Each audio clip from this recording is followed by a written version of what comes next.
episode 87 of the first 10 minutes. I'm Tony Parmenter. I'm Steve Halliwell. And I'm Aaron Williams. And this is a video games podcast where we play the first 10 minutes of a video game.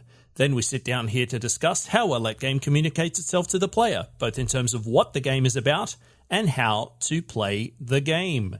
And in response to our latest listener poll, which you can find at the first 10 minutes on Twitter, you, the listeners, voted for us to play Framed 2. Aaron, you played Framed 2. Tell us all about it. Let's go. So first of all, we're going to have to deviate from the norm because Frame 2 doesn't have a Wikipedia page, and Frame 2 is an iOS Android game. It is not on Steam. So there are no Steam tags. Okay. What we can do is we can theorize on what the Steam tags might have been. Ooh. So Okay. I'm going with psychological horror, Great soundtrack. walking simulator. Right. I don't know about the two of you, but that's where my vote's going. Well, if you Google Steam and Framed, you find a game called Framed Wings. And its tags are action, adventure, RPG, indie, RPG maker. So probably not that. No, actually, that's very, very accurate. Mm-hmm. Could we perhaps go for an alternate history tag? Yeah. Could we Sure. could we go for a smooth jazz tag? We might indeed be able to do something like that. Nice. Time travel. Time travel would definitely be in the tags. Yeah. Sure. Yeah. Yeah, definitely. I like this. I like the idea of us creating our alternate Steam. Mm-hmm. Nice. What I can do to offer you contextual information on Frame 2 is Google it. So I popped Frame 2 into Google, and the top result I thought it was was the a website. I'm feeling lucky. Yeah. I'm feeling lucky, yeah. Google. Well, I didn't quite do do a barrel that. roll. I'm never feeling lucky. I feel like I'm up all night. Okay. But so I Cool. popped Frame. Yeah, no, definitely. That's probably it's sleep deprivation. That's my problem. Mm-hmm. So I popped Frame 2 into the search engine, and top result is the website for Framed, which tells me that Framed 2 is a game by Joshua Boggs, Ollie Brown, Stu Lloyd, and Adrian Moore. Nice. So there you go. That sounds correct. Yeah. I then just tried. I was like, look, let's try Frame 2 Wikipedia, and what I got was the Wikipedia page for Framed, the first one. Okay. Surprise. That's a weird subtitle. Yep. This is a sequel. Yes, Framed, the first one. They knew they had a hit on their hands. So Framed is described as a multi-award-winning noir puzzle game where you rearrange panels of animated comic book to change the outcome of the story. I read it out as it was written. Please don't at me with typos. Okay. So that's that. I have a question already. Wow. Okay. My cursory Googling indicates that it's framed, not framed. You would be correct in that. As a matter of fact, the Wikipedia page for Framed tells me that it says framed, and then in parentheses, usually styled as framed. Yeah. I don't know about you guys, but I'm going to vote that Steve does my cursory Googling indicates section every episode from now on. All right. I'm into it. I'll make note of it. You launched Steam tags, and now you've launched the new product. Sure. This is fantastic. I shall make a note. And these video games, Aaron, are under the moniker of Loveshack, I believe. Yes, That's correct. Loveshack Entertainment. Cool. So let's stop dilly-dallying and get into what actually happened in Framed. Okay. So the game begins sort of on a shore in an urban environment. See a lot of buildings in the background. The boat that's coming in and the imagery that's on the wall is it appears to be Chinese. Sort of the architecture. There's red lanterns, a lot of Chinese characters on the walls and stuff. Right. And a boat rolls in. Looks sort of turn of the century. Is the sort of era that we're looking at. Right. And the titles frame 2 appear on screen. And then we move straight into the game. So what we're looking at is, I mentioned when I was describing framed the first one, that it was about arranging comic book panels. And that's exactly what it is. Essentially what we're looking at is the page of a comic book where the panels themselves are interchangeable. Right. So we have a big full page frame of a boat docked with a bridge extending from the boat to the boardwalk. Okay. And above that are 2 panels taking up about a third of the screen. One of them is a silhouette of a human wearing a hat and what appears to be a suit. It's sort of head and shoulders is what we're looking at. The second panel is a pair of upturned Ray-Ban sunglasses, Ray-Ban style sunglasses on the ground. And then there's just a light blue arrow pointing in both directions that with one point finishing on the first panel and one point finishing on the second panel. Right. So it doesn't take me too long to work out that I should maybe flip them between each other. Okay. Which I do, which now means that the upturned sunglasses, are the first panel in terms of reading this as if it were a Western comic, so left to right, top to bottom. As soon as I do this, it actually starts playing out. So previously, prior to this, everything was static, but now all of a sudden there's motion. So Right. inside of each frame, animations occur.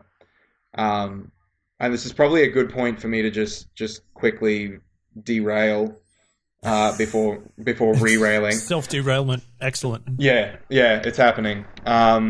So I'm viewing the footage as I'm talking to you and sort of describing what's happening.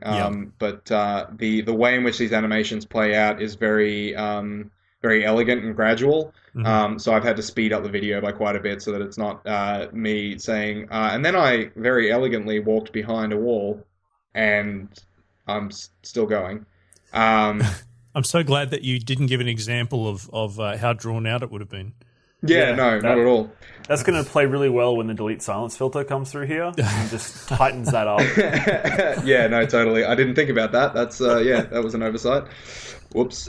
But anyway, it'll take a while. So I've sped the video up. What that means is that I won't be able to highlight individual moments of really precise animation. Right. So I just want to make mention of the fact that this game operates almost entirely with silhouettes in terms of what's animated. Those are the people that are on screen or animals. They are completely black silhouettes with only mild hints of white for flourishes. Right. So everything comes down to the expressiveness of their animations. It does a really, really good job of maintaining an overall sense of realism, but theatrical realism. So Okay. the idea that the people in the nosebleeds have to be able to see too. Yep. I mean up in the balcony, not the nosebleeds. I knew what you mean. Yeah, no, you know what I mean.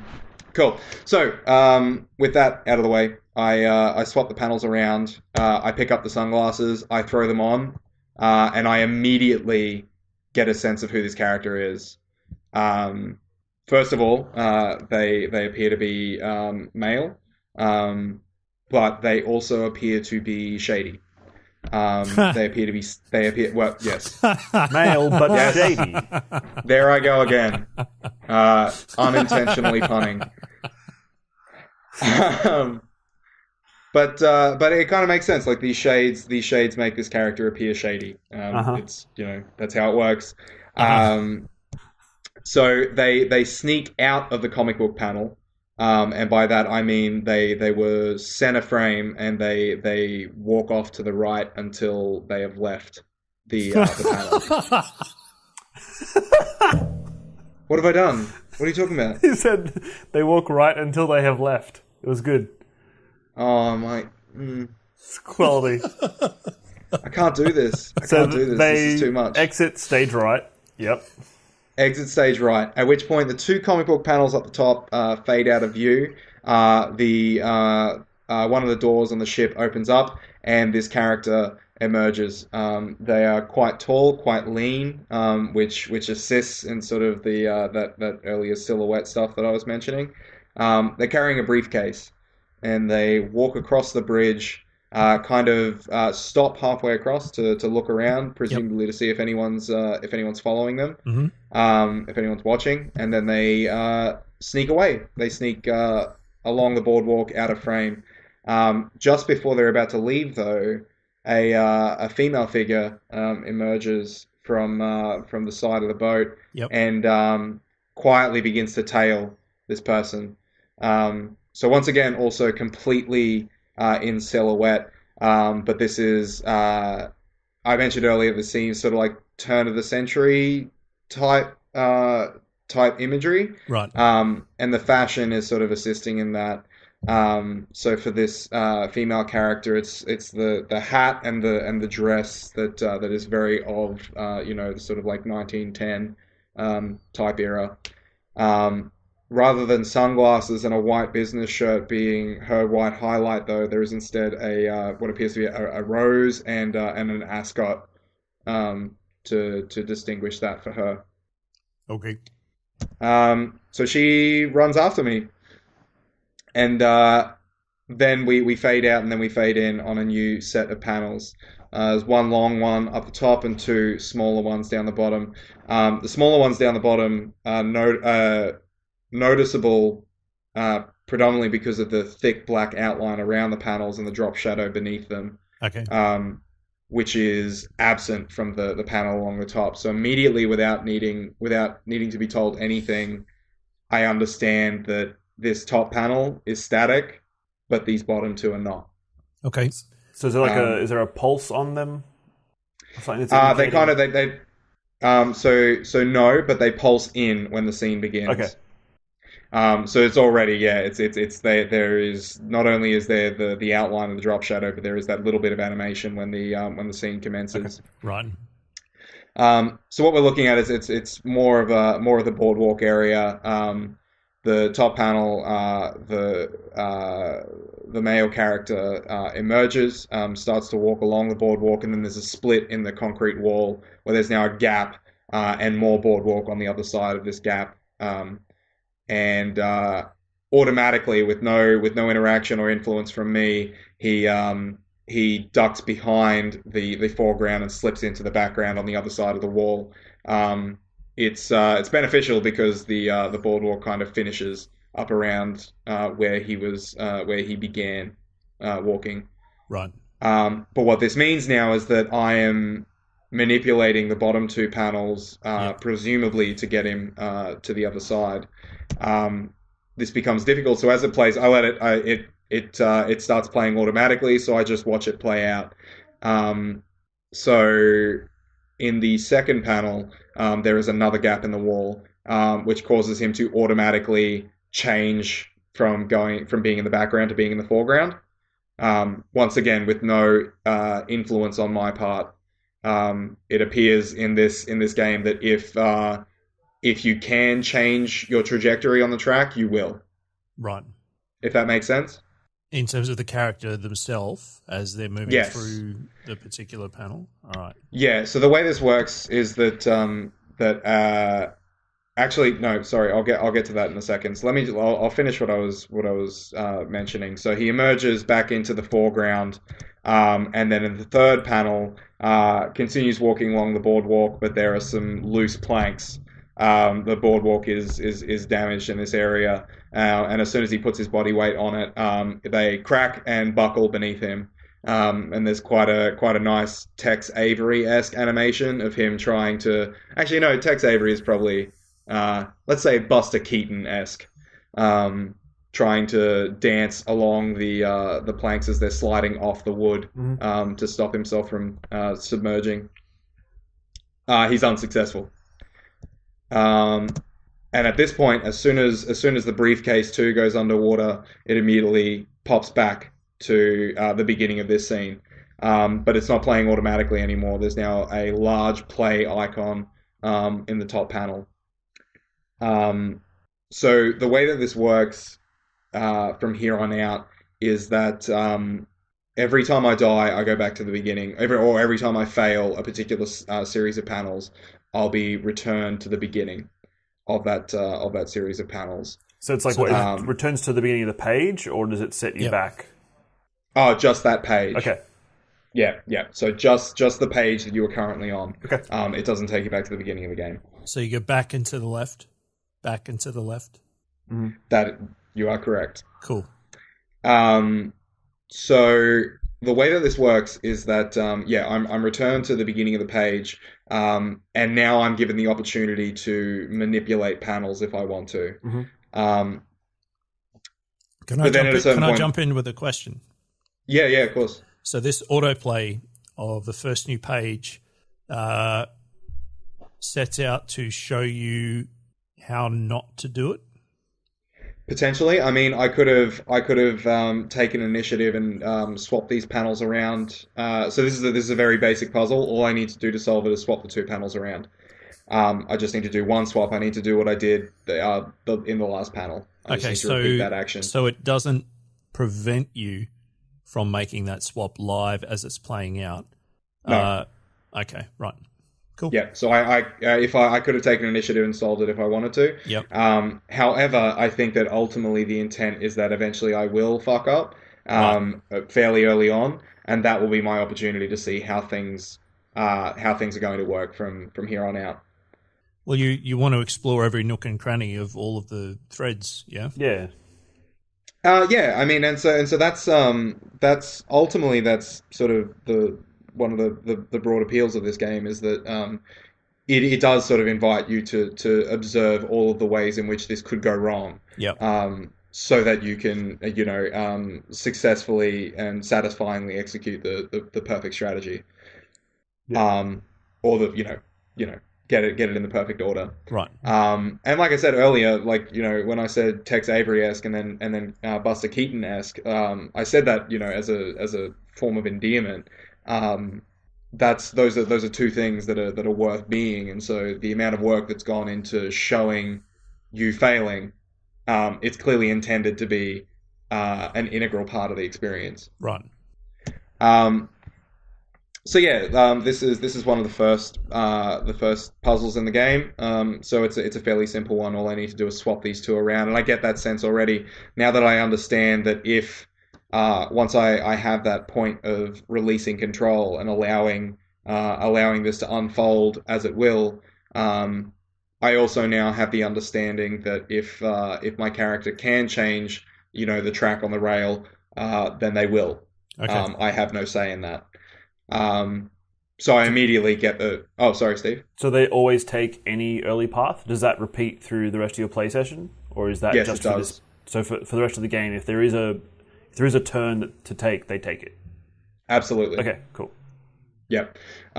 So I swap these two panels around because what I can see, the sense that I'm getting from these three panels, the pattern that I'm seeing is that no matter what, on the other side of this wall, there is more boardwalk.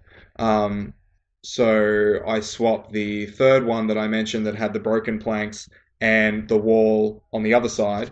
I swapped that so that is now the second panel. Yeah. Which successfully results in the character ducking behind the wall. In the second panel, continuing along the other side of the wall, there's a gap in it so that you can see them moving across, and also seeing the female character tailing after them. And then the third panel, emerging from the background, moving back into the foreground, and continuing off stage right. Okay. And then we move into the next scene, which is a step up in complexity. What I want to avoid is telling you what happened through every single puzzle thing. So essentially, what we're looking at here is more boardwalk stuff, but now we have a static panel at the top and bottom, and then three interchangeable panels in the center, where on the last page we were dealing with foreground and background puzzles. Here we are dealing with top floor and bottom floor puzzles and ladders in between. Okay. So it's three panels. One of them has a ladder, and one of them has more broken planks. And essentially, what I do Actually, this one's interesting because I start swapping the panels as it's playing out in real time. And this is another important mechanic that I need to establish with you, is that so you hit play, it starts rolling. Yep. Once one of the interchangeable panels has started playing its animation, Yep. you can no longer move it. Right. It is locked to this iteration, but any other movable panels that haven't yet played out can be swapped. So you can move the upcoming panels as the animation's playing across them. Yes. Okay. And well, at the risk of... it's important to note you cannot do it if that panel is currently in motion. Yeah. So at the risk of stating the obvious, you've noticed this for the first time because you now have more than 2 panels to swap. Yeah, essentially. Right. Actually, yes. No, that would be exactly what it is. Thank you for burrowing into my head and uncovering that truth. You're welcome. I'll burrow further into your head and say that for any listeners who want to actually look at the footage, there will be a link to a YouTube video of Aaron's playthrough available to you either on our website or in the show notes, I assume. Yeah, I got it right. Excellent. So what happened with this one was, as soon as I saw that they could be swapped around, I was like, oh well, shit, I'm gonna swap them. I swapped the second and third panels, but then I immediately realized, as soon as I had done that I was setting myself up for a failure. That I was down on the bottom rung where the broken planks were. Right. So without letting it play out, I instinctively, immediately noticed out of the corner of my eye a previous scene button. Right. Sort of like the go back a chapter button on your DVD remote. Yep. Right. And I hit it immediately. At which point it just reset for me.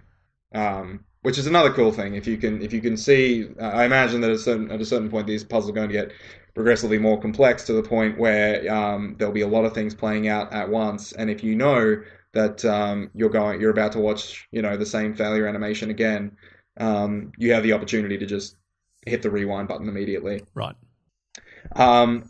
So now I stop for a bit and I actually strategize. Mm-hmm. I look at the environmental objects that are around me.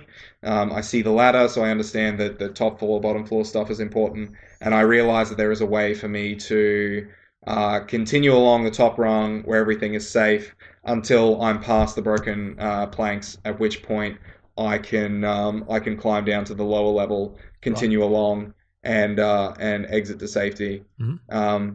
And there is a nice little animation when the character walks past the broken planks on the upper level, sort of looking down and shrugging their shoulders nonchalantly. Nice. As if these planks ain't shit.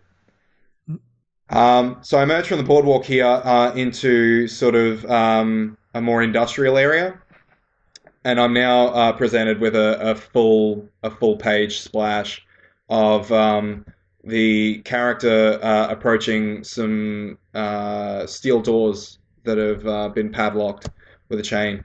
There is conveniently, however, an axe, I think. I don't know my hardware tools that much. I don't think it's an axe. I think it's like a mallet with a point on one end. I mean, that might be a pickaxe or something. Go on. It's definitely not a pickaxe. It's some sort of large instrument. Is it a toothpick? It's not a toothpick.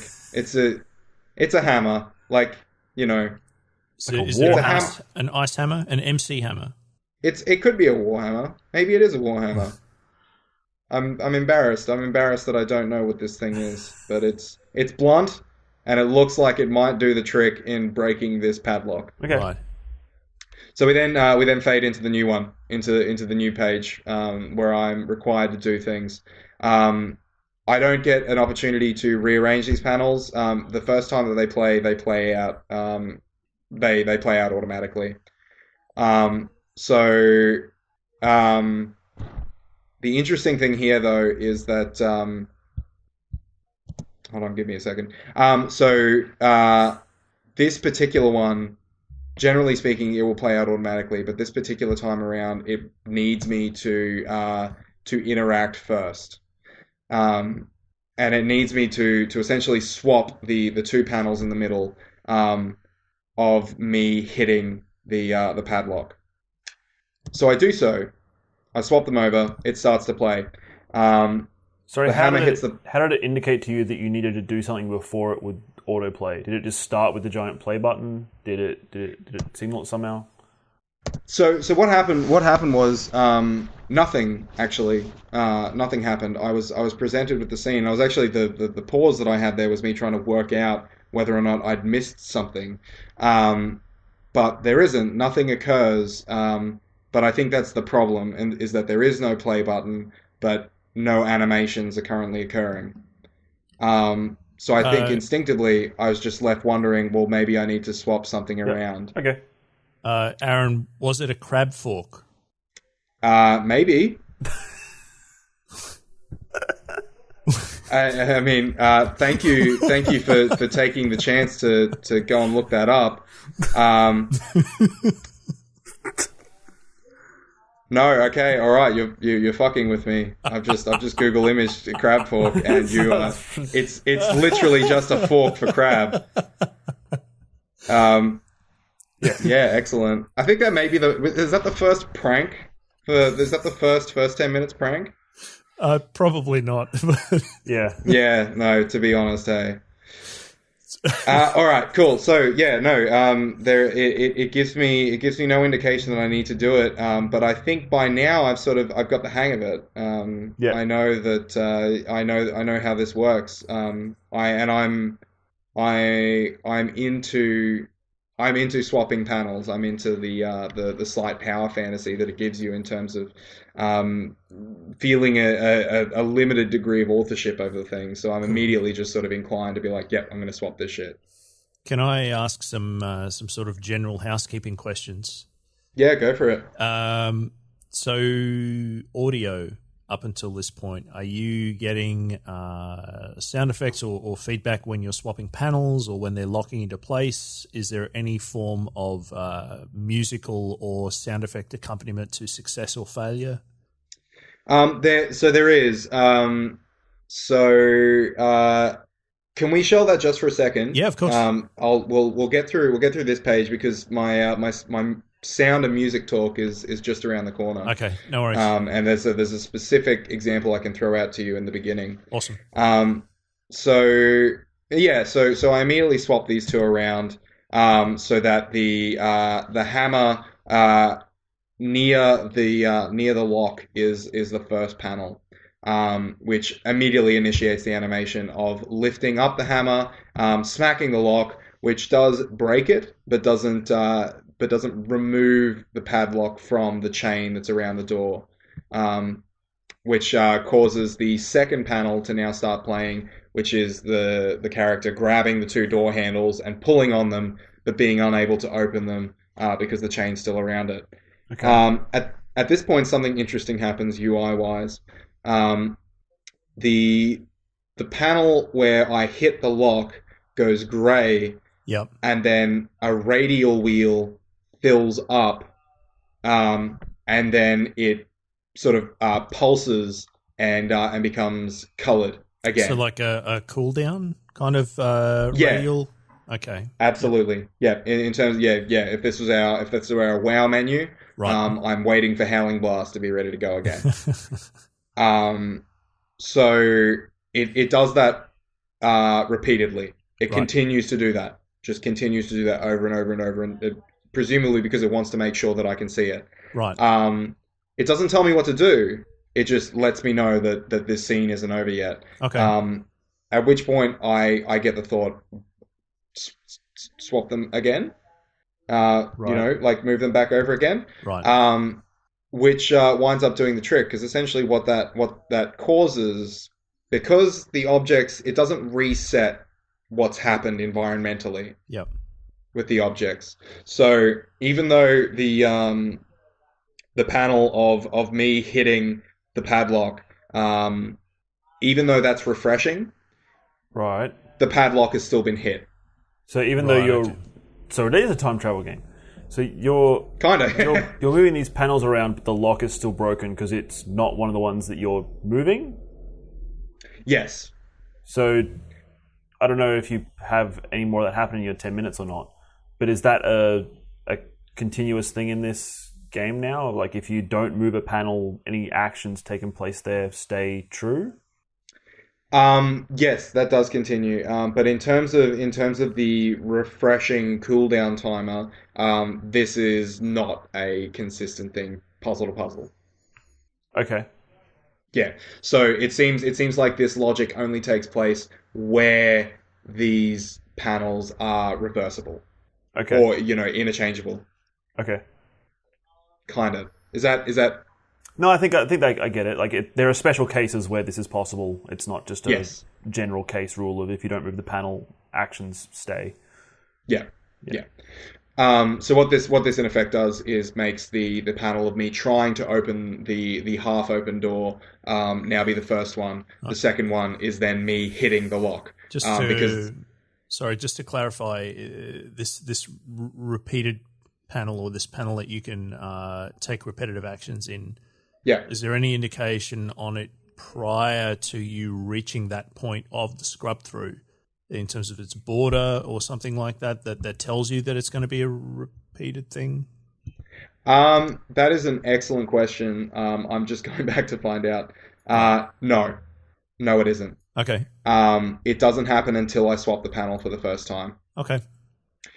So yeah, the probably the last thing to sort of contextualize this is whatever has happened environmentally, that carries over panel to panel. What repeats is the verb that takes place inside of that panel. Okay. So no matter what in the panel with the hammer and the padlock, I hit the padlock. Okay. But now I've arranged things in such a way that I hit the padlock twice. It breaks off. I open the door. I emerge, and I continue on. Right. At this point, I'd like to talk about the sound of music. Sure. So there has been music playing in the game's entirety up until this point, and the best way of describing it is if Henry Mancini made dance music, but also like with jazz. Okay. So it's very it is quite jazzy, but sort of more on the easy listening side. Right. But then there's a lot of sort of like standard, and I don't say this in a pejorative way, but more sort of straightforward rhythm patterns. That I think assist quite well with the sort of the gradualness of the way in which this game plays out, Right.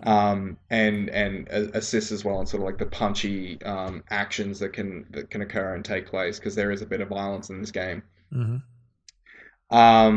So that's sort of the music that I've been listening to up until this point. It's quite easygoing, but then it also has elements of mystery and intrigue with sort of like muted trumpets and that sort of stuff. Right. But everything's been relatively playful up until this point. But I emerge from the gate, start continuing along the boardwalk area, and then the mood shifts.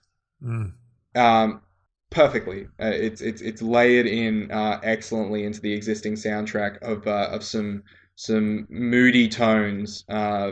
Sort of like if this was a harpsichord, it would be something like boom, boom, boom, sort of thing. And as this music plays on cue, a Rottweiler on a leash emerges from behind a wall, very sort of like Third Man style. If Orson Welles was a Rottweiler. Okay. Gotcha. Yep. You're with me. This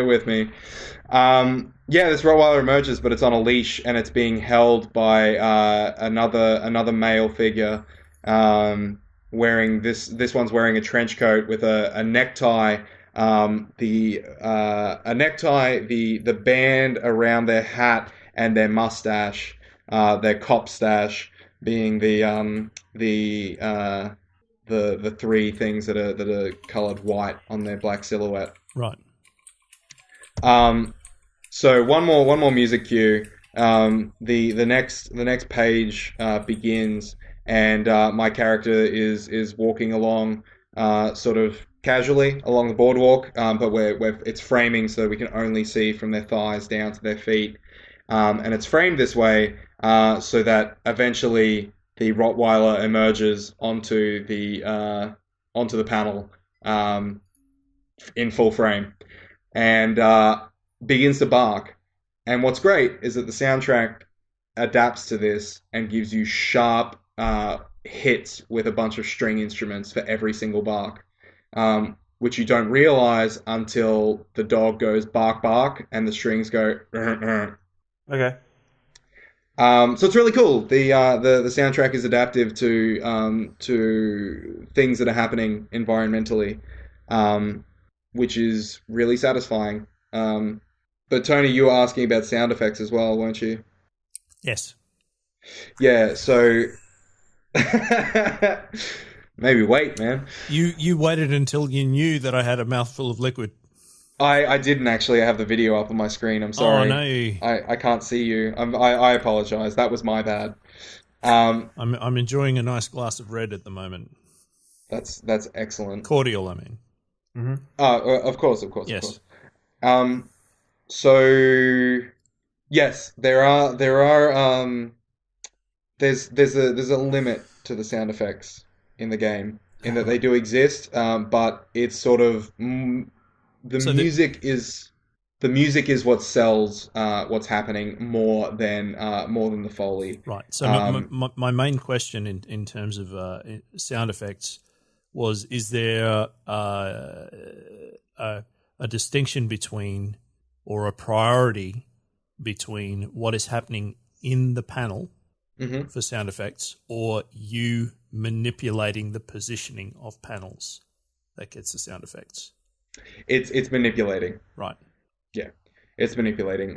Because that's the most important part. Mm-hmm.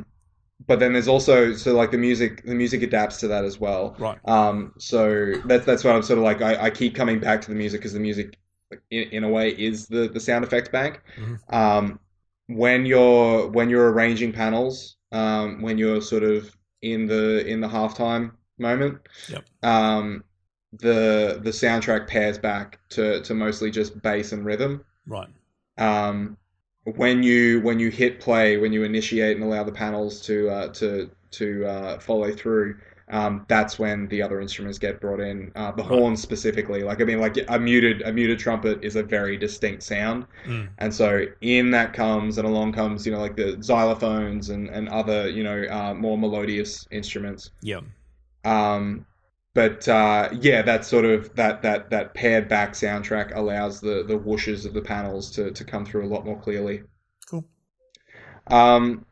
So what happens here is we get into a foot chase with a dog.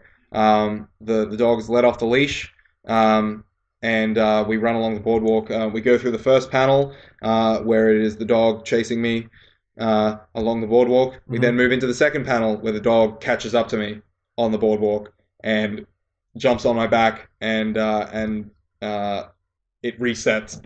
It resets before we can see the mauling that I imagine would commence. No inside neck snapping animations for you then. Yep. No, not at all. Say it doesn't go full play dead. Yeah. Yeah, a play dead this isn't. Right. Or a Little Nightmares, as it were. Mm. So now I'm like, okay, well let's see what I can do here. So the first thing I think is I need to get off this boardwalk because this dog catches up to me. This dog has higher acceleration than I do. So I swap a panel around. There is one panel that essentially begins on a boardwalk. In the background is a boardwalk that has a bend that comes out onto a sidewalk beside the water's edge. So I make that the first one. I don't do anything to the other two panels. What it does, however, is it swaps the I take the first panel and I drag it to the end, to the third panel, and it swaps the two. The second panel stays in the center. Okay. Is that sort of making sense? Yeah, I think I kind of get it. Yeah.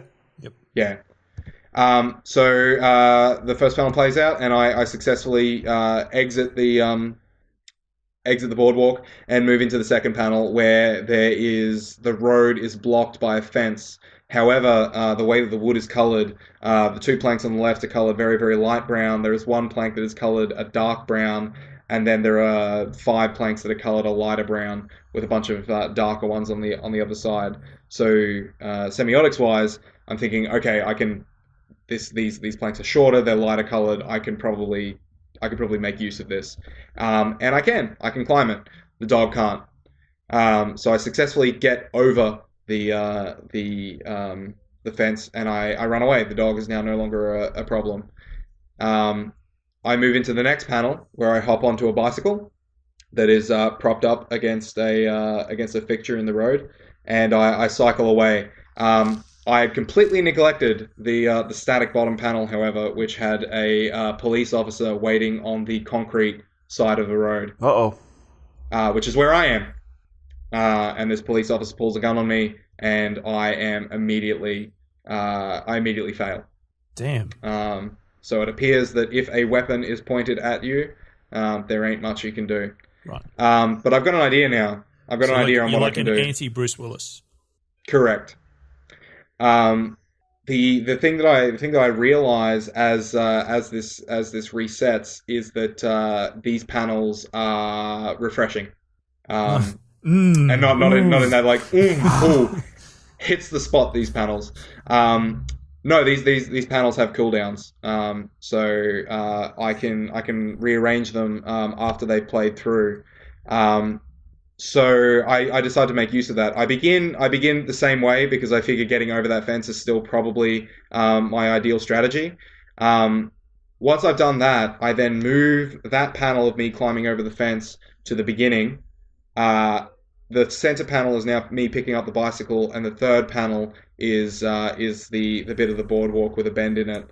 I'm not really thinking at this point of how to solve the puzzle, just to experiment at this point.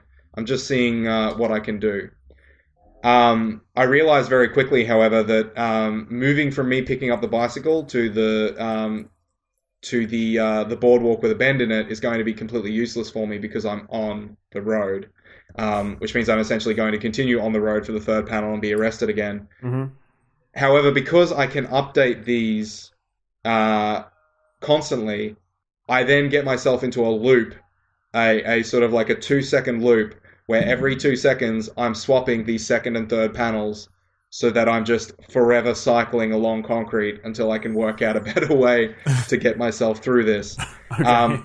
So I do that for a few times, and then I think, and I'm trying to remember back to me actually playing this, but I think my finger slipped. I think when I tried to swap the two again, what I wound up doing instead was moving the panel where I climbed over the fence to the end instead of that. But this wound up actually being perfect. This wound up being the solution. And if I was paying attention to the semiotics well enough, I would have noticed that those two lighter colored planks on the left-hand side of that fence actually fell off the fence when I hopped over and created a bridge back onto the boardwalk. Right. So when that panel plays out, I'm on a bicycle. I cycle right past the dog that is still trying to get over the fence, hop onto the boardwalk, swing right around the other side. But now I'm on a bicycle. I'm going faster than the dog, so I get over to the other page. No worries at all. Okay. At which point there's a lovely animation of the dog sort of sitting down, defeated at stage right of that final panel. And also, you have a sweet bicycle. Yep. I have a sweet bicycle now too. So the next page is me at cycling over. There's a set of stairs. Yep. No, not quite. That would be great. No. Sort of cycling over a jetty. I'm not 100% sure how I ended up on a jetty from the last panel, but anyway, I'm now above the water, on some wood. Well, it's the boardwalk turned into a jetty. Yes. No, because I left the boardwalk. I got back onto the road. Right. But now I appear to be back on the boardwalk where it's now a jetty. Okay. I don't think on it too long though, because it appears to be either sunset or sunrise, and so there is a wonderful, colourful vista behind me. Cool. And there's lovely silhouettes of the water moving, and me riding my bicycle along it. So 3 panels here. The top 2 are me moving along the boardwalk. The second one is what appears to be a very, very steep incline, which I realize as I'm looking at. I see in the center 2 arrows in a circle, so sort of performing, creating an Ouroboros almost, except that it's a 2-headed snake eating its own head and body. What? Whatever. It's telling me that I can rotate this panel. Okay. Which I get the hang of pretty quickly. Is it the Orin from the Neverending Story? Sure. This is that bit where I make mention of the fact that I've never actually watched the Neverending Story all the way through. I promise that wasn't another crab fork. Yeah. Okay, thanks. Yeah, no, I appreciate that, man. Okay. So I realize that I can rotate this. I realize it just a little bit too late because my character is very, very close to that panel initiating.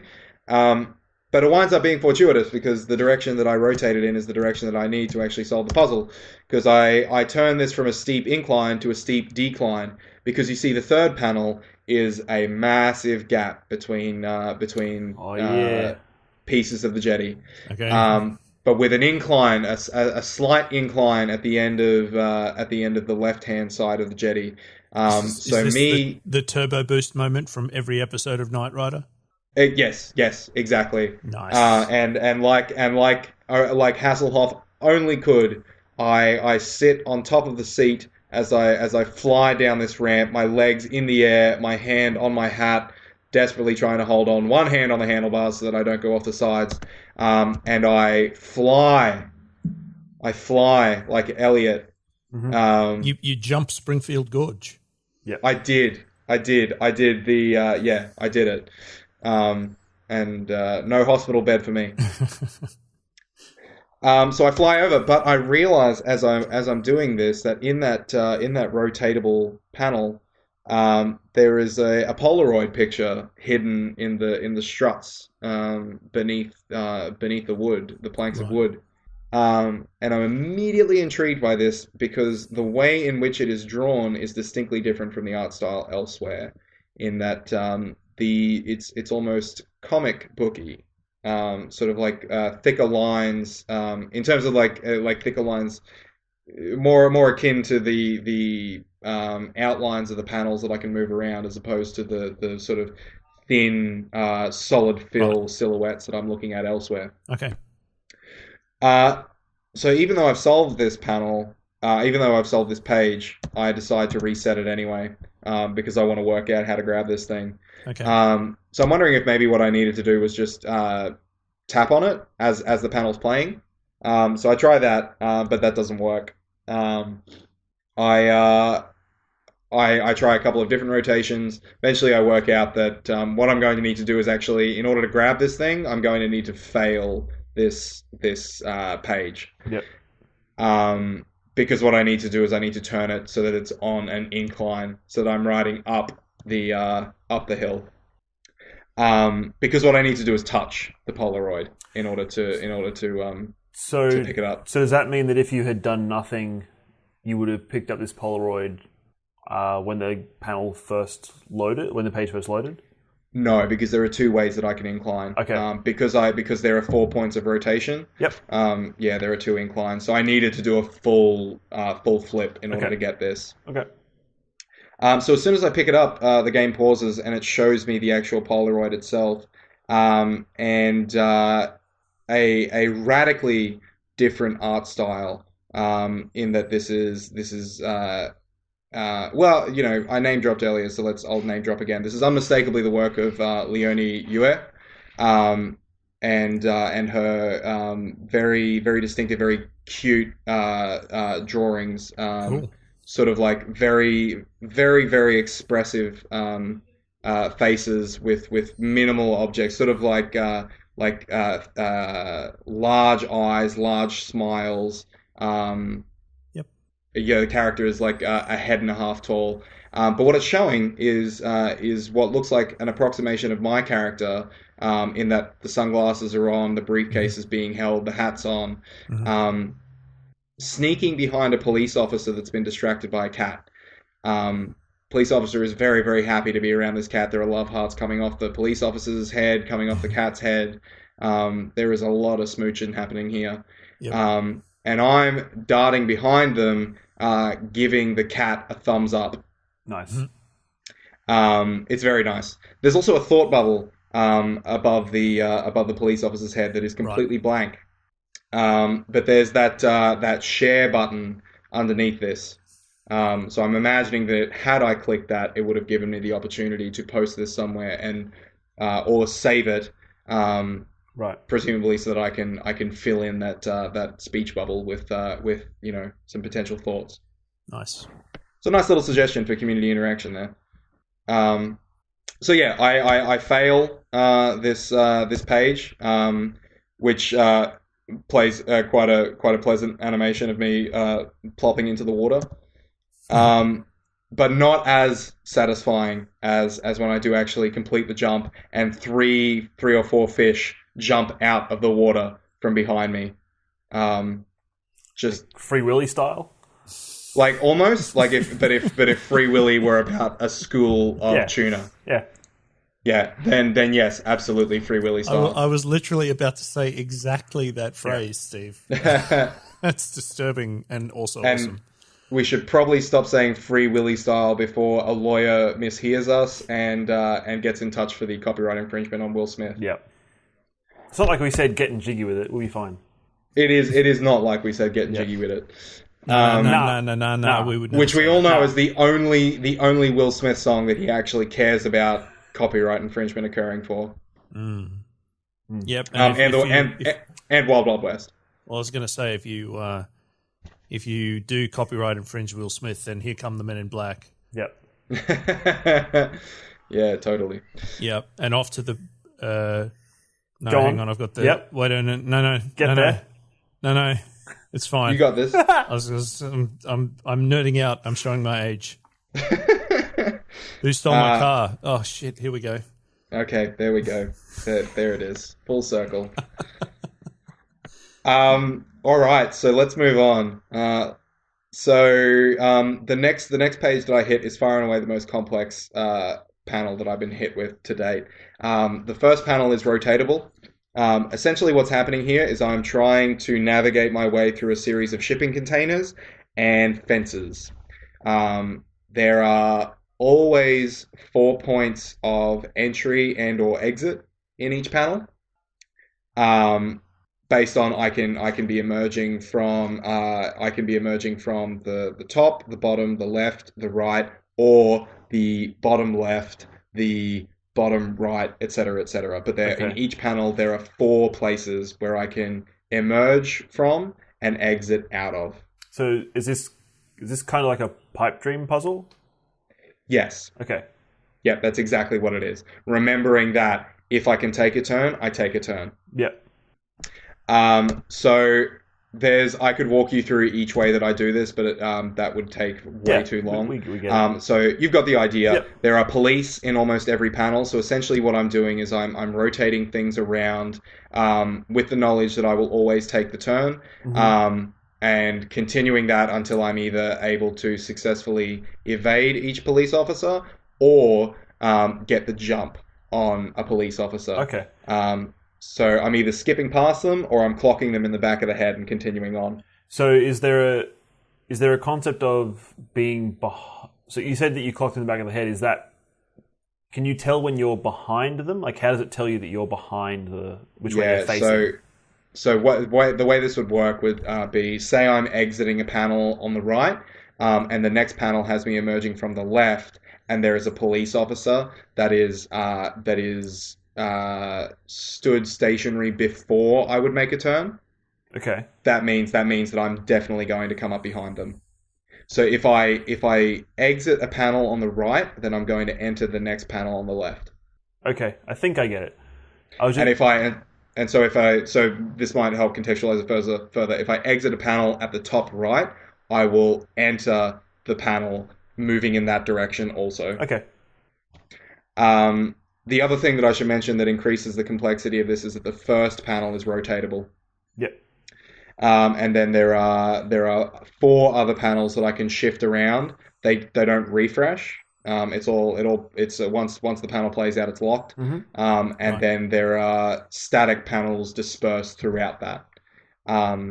So I'm working with panels that I can't change, panels that I can only change once, and a panel that I can rotate before I commence things. But eventually I work it out. It doesn't take me too long to sort of like trace my finger through everything and get a feel for what's going to work. And I successfully do this one and move on. At this point, I move on to the next page where, believe it or not, an approximation of that Polaroid is in front of me. Because what I'm looking at is me sneaking alongside a wall that is higher than me. In one panel, there is a dog. In one panel, there is a police officer and 3 doves. In another panel, is a police officer smoking a cigarette with a thought bubble emerging from their head and just an image of a cat in their thought bubble. Okay. And in the other panel, a cat that is perched up on top of the wall. Okay. So I let this one play out normally. I should make mention once again that the female figure is still chasing after me, panel to panel. I exit the first panel and I entered the second panel where the dog is, where this good old doggo sees me. The ears fly up immediately, and that pupper is all over me, but not in the way the Rottweiler was. Yep. This dog is just having a good old time with me existing.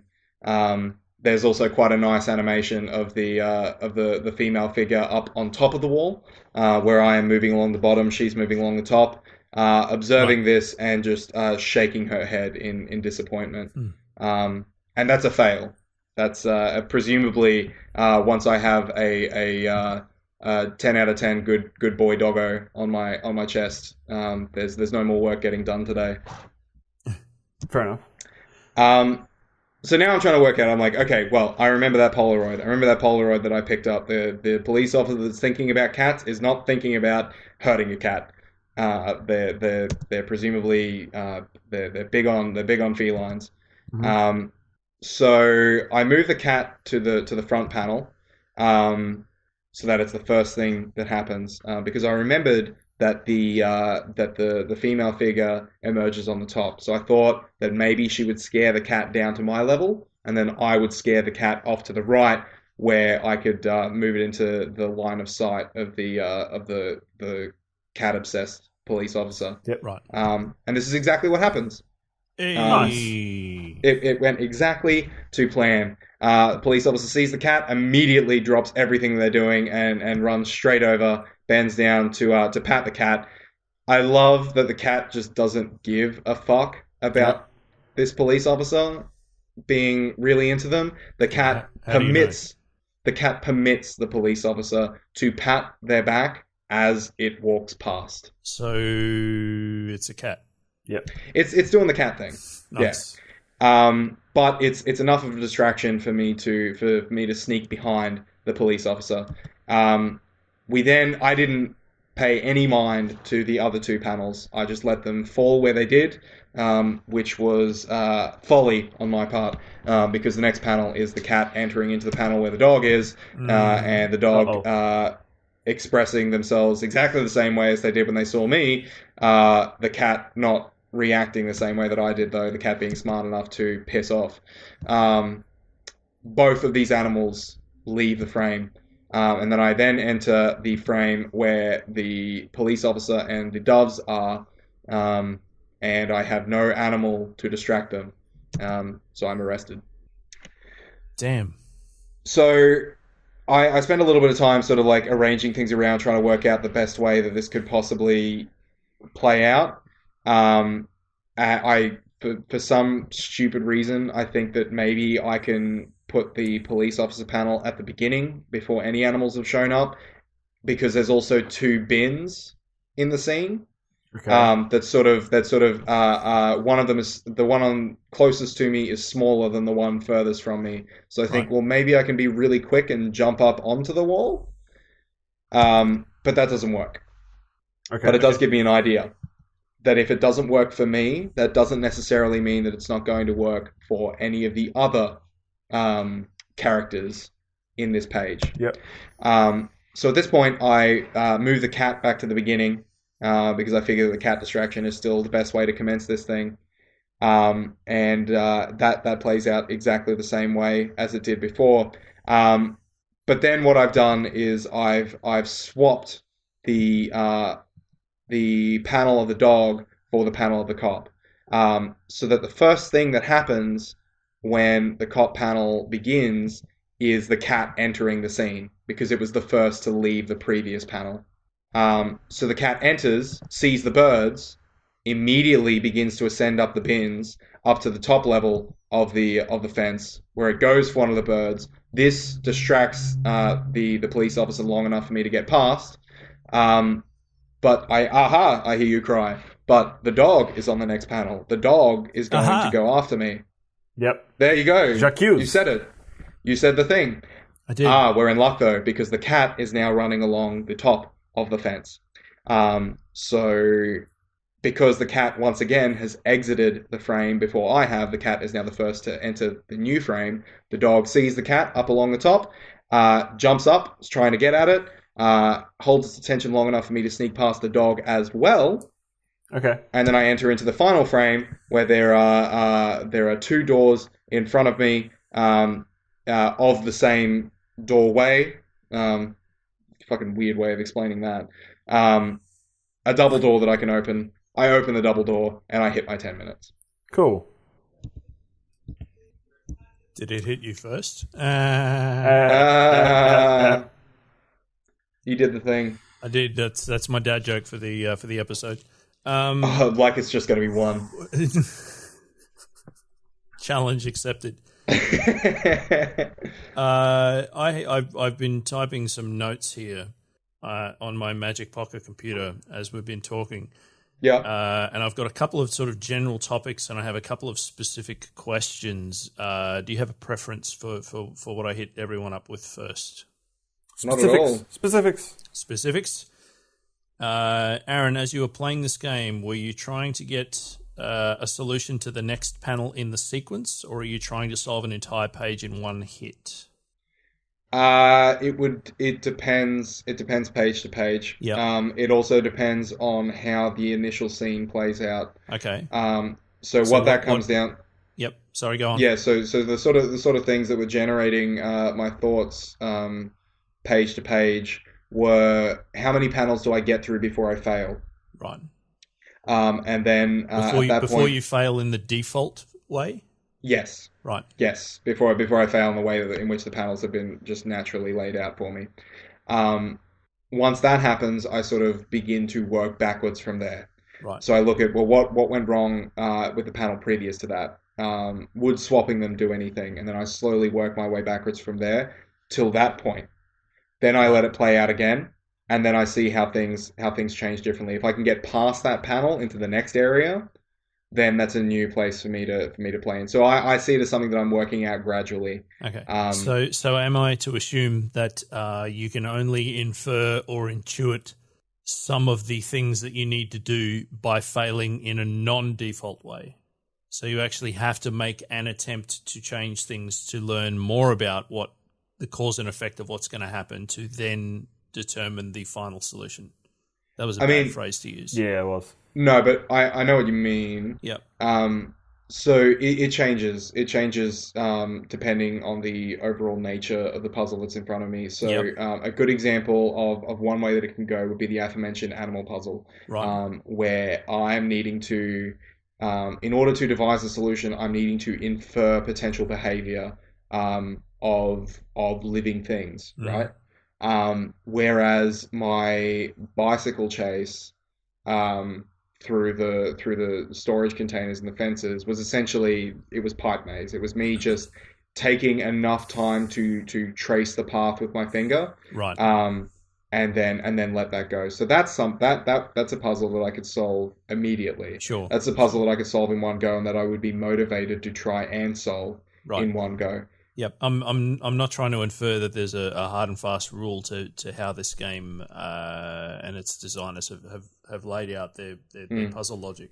But I'm curious about your if you noticed in your own play habits ways and methods that you were using to, or what information you were paying attention to try to solve things. And that kind of leads nicely into my next kind of specific question. Yeah. And this is a big, broad, generalizing question. Okay. That I want you to sort of shatter with a crab fork. Does more panels on a page necessarily mean more complexity to the puzzle? No, not necessarily. So what generates puzzle complexity in this game? There are a few things. Yep. So I mean, there are a few things, and they come in different forms.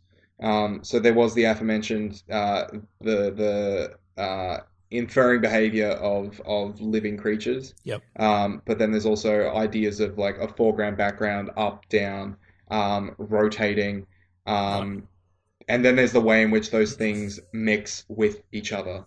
There's also the idea of the refreshing, the panel that can refresh, and the panel that cannot, the panel that plays out as it goes. Right.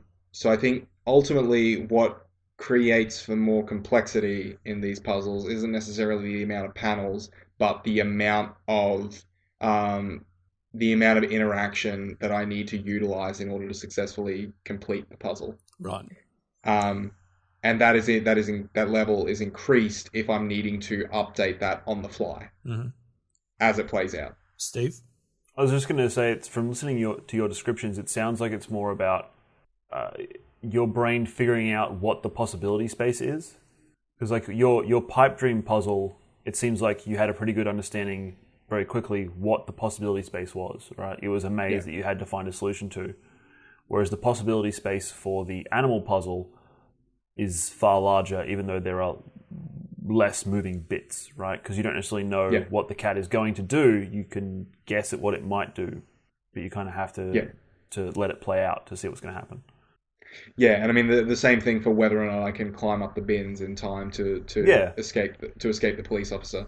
It's about testing the waters with something like that, and seeing what will stick and what won't stick, and then once I have that sort of base understanding of what is going to happen with these creatures when they come in contact with X environmental object, it's then a case of trying to rearrange it in a way that will have that play out properly, but also get me to the other side. Right.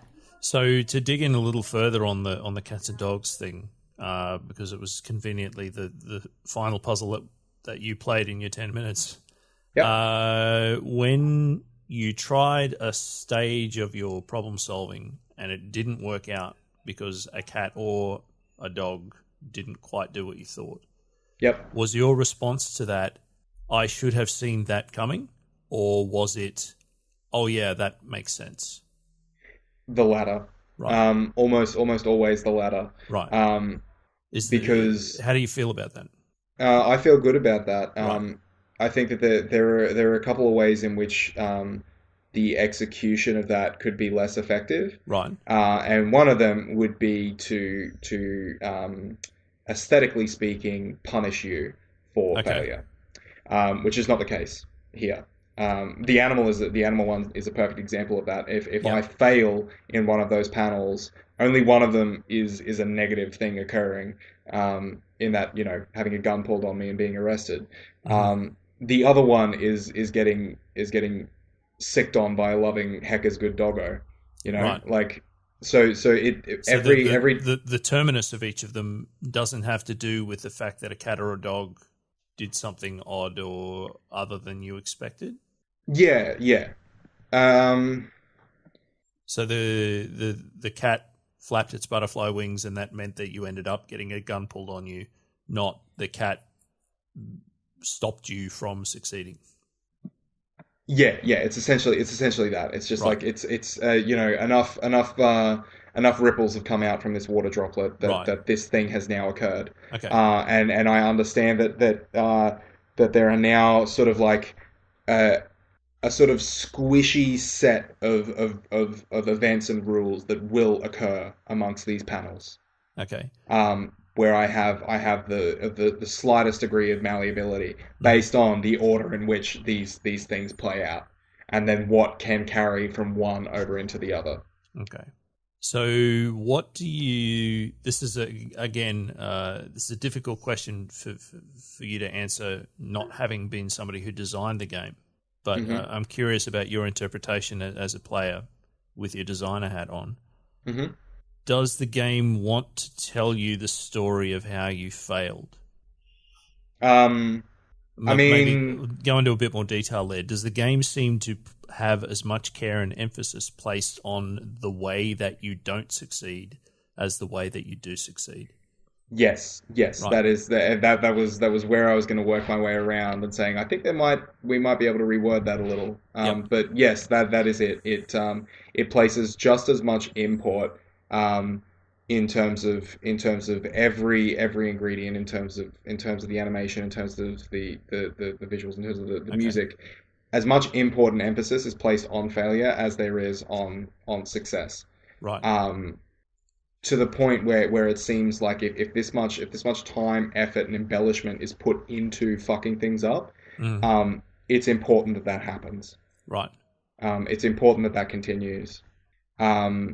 So, I mean, there's also the fact that like, because I mean, like we're jumping into like Steve, you mentioned earlier, like it's clear it must be time travel, which I think is sort of like it's the part of the playful nature of the product, and the delivery of the product, where it makes no bones about the fact that it's a comic book.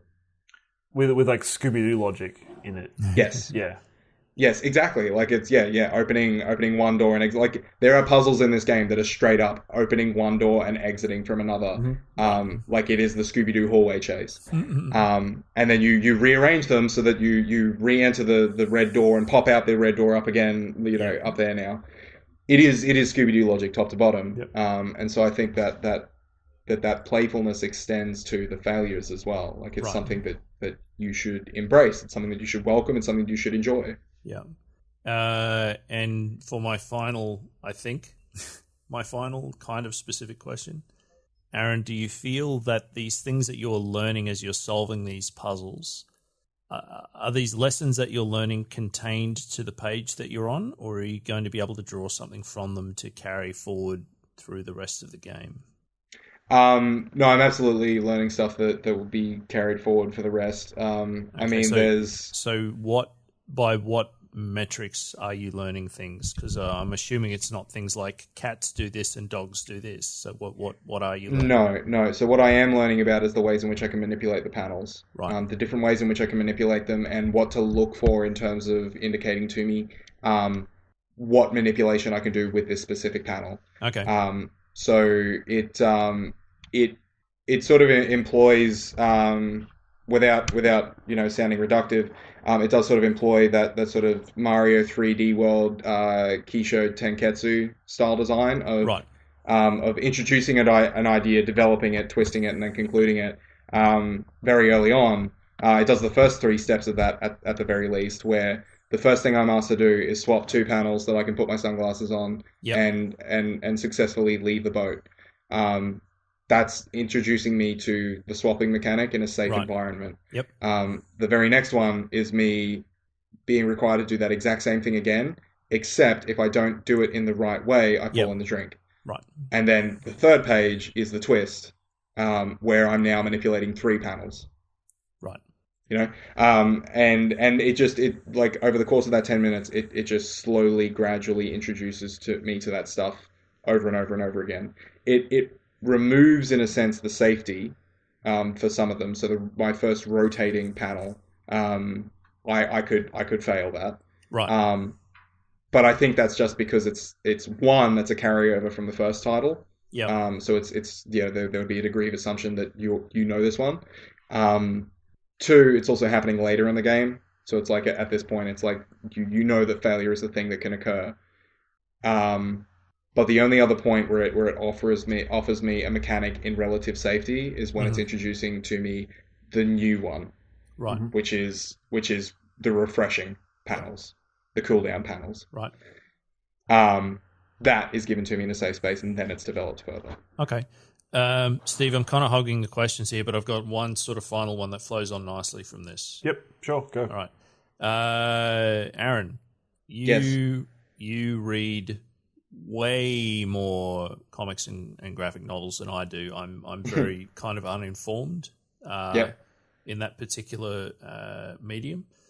So I'm aware that there's a book that exists called Understanding Comics. But I have zero understanding of what's in it or any of the lessons contained therein. Okay. So my broad sort of topic for you, and feel free to tackle this in any way that you wish, is does this game conform to the rules of comics, and does it need to, considering that it is interactive?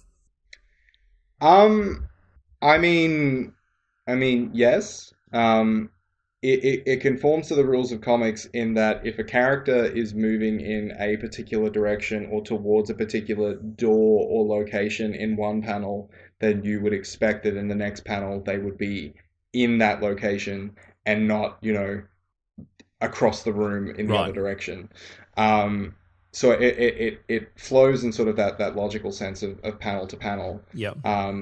But this is animated, and so there are no, like, a comic book panel is about striking the perfect pose. Yep, picking the exact moment in time to convey the entirety of what that shot encapsulates. Exactly, where the speech panel is covering sentences, is covering potentially a full minute of dialogue with a single image to accompany that. That's not happening here. That's not to say that ethos hasn't carried over, because essentially what's happening is in one panel in Framed, those big expressive gestures and body shapes are still there. Right. It's just happening multiple times throughout the thing. Okay. And then just the final sort of follow on from that is that there's a clear case of cause and effect happening here. It's kind of the backbone of puzzle construction, as I understand it, in this game. This happens, therefore this happens. This decision flows into this result. Considering that we have the comic panel layout and interaction method in this game, and that non-linear or parallel events are things that happen, whether it's in film or in a novel or in a graphic novel or a comic book, how does this game have to keep a linear flow? Like how does that fit when non-linear storytelling is a convention of conveying narrative, but this game, I'm assuming, kind of has to be A then B then C then D. Sorry, what's the question? The question is, because this game is kind of beholden to cause and effect for its solutions, how does that affect the way that the actual narrative is delivered? Right. Okay. So I think that this is almost like Prince of Persia. Right. Sands of Time. I mean, in that when failure comes, I get my version of no, that's not how it happened. Right. Okay. And I'm taken back to the beginning. So I think the one true timeline of this is where I always successfully execute my plan, and I get to the other side of the panel and I move on. Yep. What I am seeing most of the time are all the timelines where that didn't occur, and all the different ways in which that could have happened. Okay. Cool. Yeah. All right. I'm out of questions. I have a weird little one that's been niggling at me. The female character that's following you, friend or foe? Unsure. Okay. Ultimately unsure. What makes you think that, or what indicates that to you? So can I throw a third option in there? Go for it. Ambivalent. Potentially future you as protagonist. Yeah. Also that. Right. So that's inside baseball. You wind up playing as pretty much every character that you've seen today. I get to play as a dog? I'm sorry. I'm sorry. I have to let you down a little bit there. Every human character. That was pretty good. We just revealed a dog person, cat person spectrum there. I think. And no one totally. No one apparently is a flock of pigeons person. Yeah. I would have. Well, no, I would have. No, I'm a flock of seagulls person, if anything. John Woo is very disappointed. Yeah. Well, he didn't say that. Disappointed that I chose. Pigeons. Disappointed that I chose a flock of seagulls. Yeah. He probably would be. Sorry, what was the question again? No, that's all good. It's fine. You kind of answered it. The only other one, the only other thing that was kind of in the back of my mind is to get a sense from you from your descriptions. You're watching animations for a lot of this. Yes. I want to get a sense from you of how much does it feel like you're waiting for animations versus like eagerly anticipating the result kind of sense. Like, what does it feel like when you go, I think this layout will work, let's see what happens? So there's different answers depending on where I'm at in the game to that question. Early on, I'm sort of just I'm experimenting and I'm taken with the way in which it's being presented. So I'm kind of just cool to let it ride every time. Yeah. I'm not really waiting. I'm just enjoying. That changes when I'm doing a puzzle for the 10th time. Yep. Okay. In a row. At that point in time, I'm ready for it to move on. I'm ready to see whether or not it plays out. Now, there's a good side and a bad side to that. In that the bad side is I'm watching the same panels play out that I have many, many times before. I'm watching them play out the exact same amount of time, and so always in a situation like that, you'd be like, "Oh, could you be just a little bit faster?" Yeah. But what that creates for me on the good side is tension and suspense of, especially the speed at which it's playing out. Is this the one where it all comes together? Right.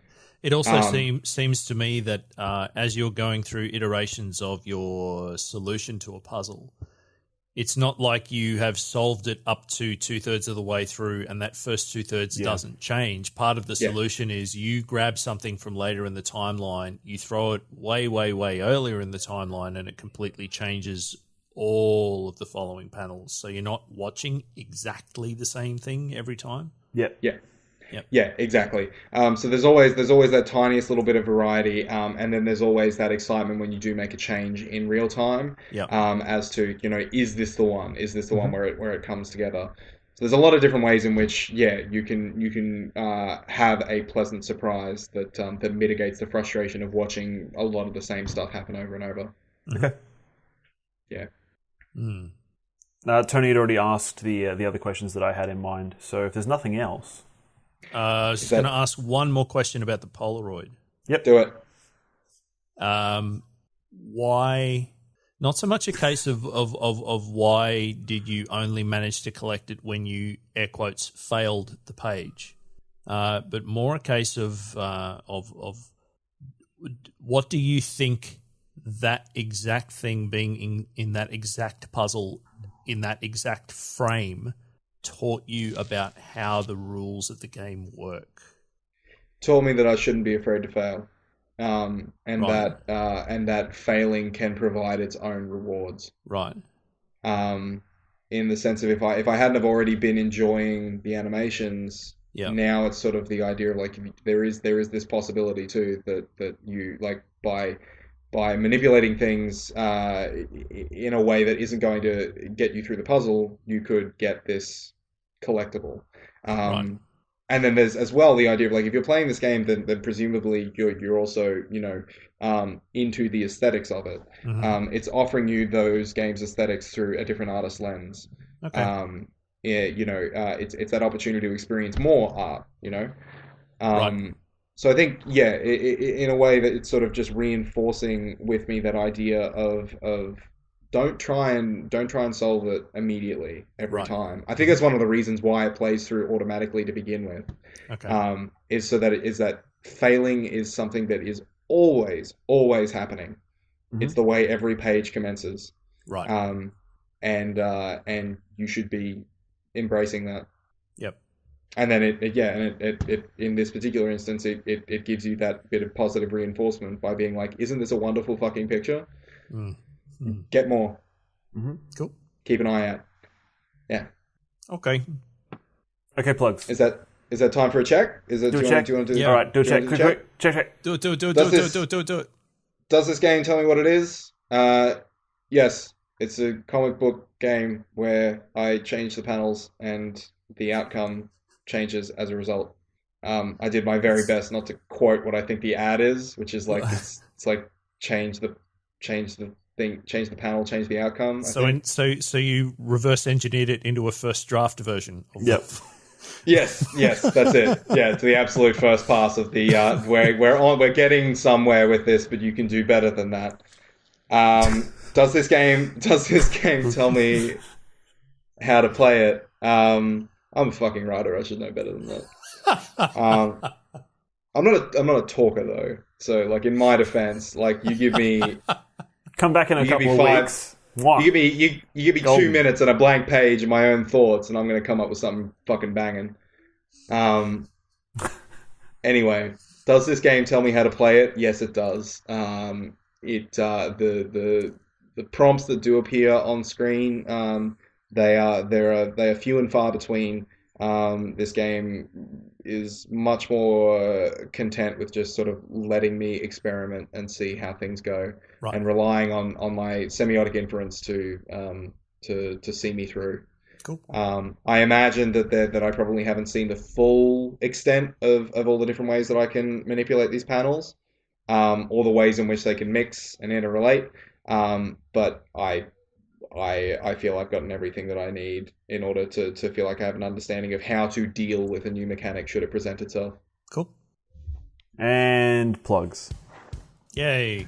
So if you want to get in contact with us, you can do so via email. That would be contact@thefirst10minutes.com. You can also find us on a myriad of social media outlets, let's say. So we're on Facebook, Twitter, still technically SoundCloud. Oh, we just dated this episode. Instagram, and we're also on Patreon, YouTube, and Twitch. You can also now find us directly on Libsyn if you wish, although I'm not sure that's a thing people actually do. Right. But that's where our content lives now, on Libsyn. So yes, we're also there. Also, as a side note, you may or may not have noticed some Let's Plays appearing on our YouTube channel. Yay. Tony's leading the charge there. So if you've got some spare time and you feel like hearing more of Tony's voice in particular right now, then that is a way to do that. It's just me talking non-stop as I try to also play at the same time, and it's kind of doing my head in, but I'm slowly getting there. Cool. Yeah. So join that journey. Yeah. If you would also like to get in touch with me, Tony, on Twitter, my Twitter handle is @Kalinskull. That's KALINSKALD. I also do a game developer interview podcast, which you can probably also find on the same feed. That podcast is called Downloadable Context, which you can find at downloadablecontext.com or on Twitter @DLContext. If you want to find me, you can find me on Twitter @_Steve Halliwell, or stevehalliwell.com will get you there too. And if you want to get in touch with me personally, you can find me on Twitter @PoisonTastyFish, spelled how it sounds, I'm sorry. And you can also find my essays that I do on story and narrative design in video games @PushingB on Twitter, or similarly www.pushingb.com. Hooray. All right, thanks very much. Remember to tell a friend or annoy a nemesis, and we'll see you again soon. Yep, thank you all very much for listening, and we'll catch you again next time. Bye. Love you. See ya. Bye.